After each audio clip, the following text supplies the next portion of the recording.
So there's a lot of things that make Go Primal Fitness unique.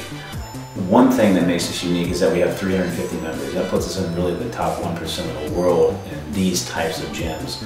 And one reason I think that we are able to do that is because at any given hour, we have 3 different classes happening. So one of the classes that we offer is a strength class. So traditionally, a lot of gyms will do a strength element in the beginning of their workout and then go on to conditioning. The way we do it is we don't like to muddy the water. I like to keep strength completely separate. In a strength workout, it's going to be more traditional work, traditional barbell work to be more specific.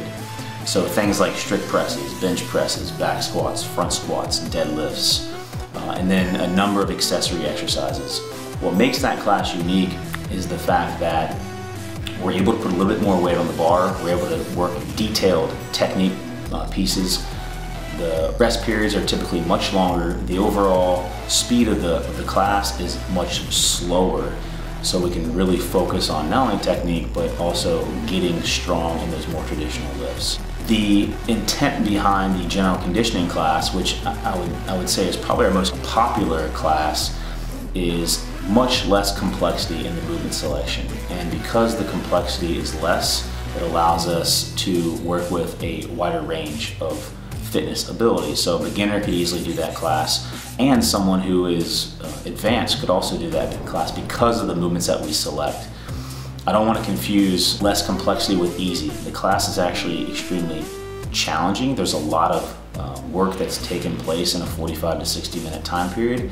We do a really good job of keeping the movements interesting, keeping them fun, but keeping them less complex so we can again accommodate a wider range of people.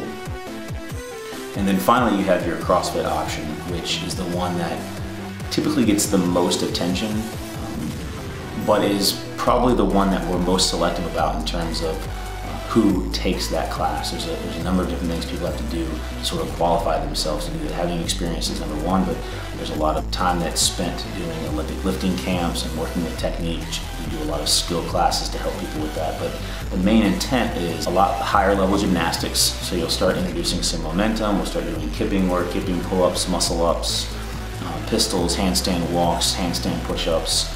There's usually an Olympic lifting variation, so there'd be some sort of snatch variation, some sort of clean and jerk variation, and we usually end the session with a conditioning piece that could involve any number of combinations and time domains. In order to make that happen, there is a tremendous amount of organization that takes place. There's a tremendous amount of investment.